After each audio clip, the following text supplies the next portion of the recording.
अस्सलाम वालेकुम रहमतुल्लाहि व बरकातुहू। मैं आयशा सिद्दीक़ा, रिसर्च स्कॉलर शोबा अरबी फ़ारसी व उर्दू मद्रास यूनिवर्सिटी से। आज मेरे मकाले का उन्वान है कोरोना वायरस और फ़िक्र के चंद पहलू। कोरोना वायरस के मुताबिक बहुत से हक़ाइक़ जानना हर एक फ़र्द के लिए इंतहाई अहम है। कोरोना वायरस क्या है, कैसे फैलता है, इससे हिफाजत की क्या शक्लें हैं, वायरस किस हद तक नुकसानदा है, इस मज़मून के तहत मालूमात हासिल करने की कोशिश करेंगे।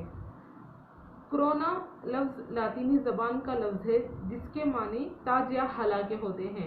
चूँकि इस वायरस के ज़ाहिरी शक्ल सूरज के हाले यानी कोरोना की मुशाबा होती है, इसी वजह से इसका नाम कोरोना वायरस रखा गया।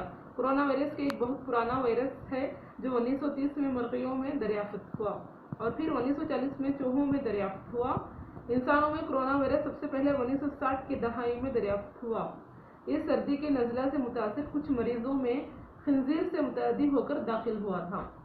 इस वक्त उस वायरस को इंसानी कोरोना वायरस E229 और OC42 का नाम दिया गया था। इसके बाद इस वायरस की दूसरी किस्में भी दरियाफ्त हुई। आलमी इदारे सेहत के जरिए नामुज़्ज़कुर्दा कोविड-2019 नामी कोरोना वायरस की एक नई वबा 31 दिसंबर 2019 से चीन में आम हुई, जो आहिस्ता आहिस्ता वबाई शक्ल इख्तियार करके हालिया 2019 में दरियाफ्त होने वाले कोरोना वायरस को सार्स कोविड-2 या कोविड-19 का नाम दिया गया। यह वायरस इसलिए ख़तरनाक है कि ये इंसान से इंसान के दरमियान फैलने की सलाहियत रखता है।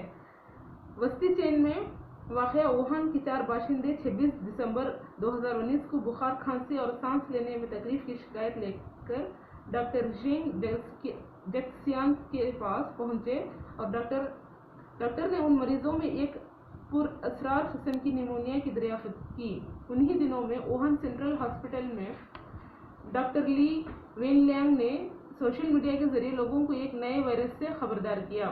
25 जनवरी 2020 को चीन के 13 शहरों में इमरजेंसी लगा दी गई है, जब वायरस की शनाख्त यूरोप समेत कई दूसरे ममालिक में भी हो चुकी है। कोरोना वायरस की उमूमी अलामत बुखार, थकावट और खुश्क खांसी है। कोरोना वायरस की आम अलामत में निज़ाम तनफ़ुस के मसाइल, खांसी, सांस फूलना, सांस लेने में दुश्वारी, नज़ला, निज़ाम इंहिज़ाम के मसाइल, इसहाल और उल्टी और जिस्मानी थकावट इसमें शामिल हैं। शदीद नमूनिया की इन्फेक्शन के सांस की तकालीफ जो बाद में मौत का सबब बन जाती है।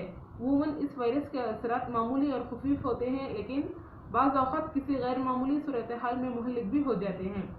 इसके इलाज या रोकथाम के लिए अब तक कोई तस्दीक शुदा इलाज या दवा दरियाफ्त नहीं हो सकी है। आज कोरोना वायरस चीन, अमेरिका, इटली, स्पेन, ऑस्ट्रेलिया और जनूबी कोरिया समेत कई ममालिक से होता हुआ बिलाखिर हिंदुस्तान के कई रियासतों को मुतासिर कर चुका है। कोरोना वायरस का केस रिपोर्ट दर्ज के होने के बाद मुल्क भर में लॉकडाउन नाफिज कर दिया गया है। समाजी राबिते के जरिए आसानी से लोगों को मुतासिर कर सकता है।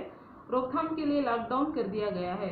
लोगों को घरों तक महदूद कर दिया गया है। अब तक दुनिया भर में 210 ममालिक कोरोना का शिकार हो चुके हैं। हिंदुस्तान भर में तकरीबन 9635 से ज़ायद लोग इस वायरस का शिकार हो चुके हैं। बिलखुसूस सूबे तमिलनाडु में आज 1173 से ज़्यादा लोग इस वायरस का शिकार हो चुके हैं, जिनमें कई लोग जिंदगी से हार बैठे हैं। इस वबा को जहां तक मुमकिन है रोकने की जिम्मेदारी हम सब की है। जहां कोरोना वायरस के मुतालिक इस हद तक डर और खौफ फैला दिया गया है, वहीं तिबी माहिरीन के नज़दीक ये बात भी हकीकत मानी जा सकती है कि कोरोना वायरस उस हद तक जानलेवा नहीं है जैसा कि अफवाहें फैला रहे हैं। कोरोना वायरस का कोई ख़ास तस्दीक शुदा इलाज या दवा नहीं, अलबत्ता चंद एहतियाती तदाबीर बताई जा सकती हैं, जैसा कि साबुन या सैनिटाइज़र से बार बार हाथ धोते रहें, गंदे हाथों से नाक, आंख और मुंह को छूने से गुरेज करें, एक दूसरे से हाथ ना मिलाएं, मुतासिर अफराद से बराह रास्त और उनकी इस्तेमाली चीज़ों से दूर रहें, कमरे व मकान के अंदर सूरज की रोशनी पहुँचने दें, खांसते या छींकते वक्त मुंह को रुमाल से ढकें, मुतवाज़िन और मक़वी ग़िज़ा और साफ़ पानी, गर्म पानी का इस्तेमाल करें। अगर तबीयत ख़राब महसूस हो तो घर में रहें।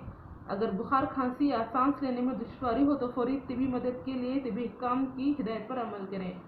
मैं चंद अशार के साथ अपनी बात ख़त्म करना चाहूँगी। हर तरफ फैल गया है ये कोरोना वायरस। ہر طرف پھیل گیا ہے یہ کرونا وائرس، ایسی مہلک یہ وبا ہے کہ خدا خیر کرے، اس سے محفوظ رہے سارا زمانہ مشتاق، سب کے ہونٹوں پہ دعا ہے کہ خدا خیر کرے۔ شکریہ۔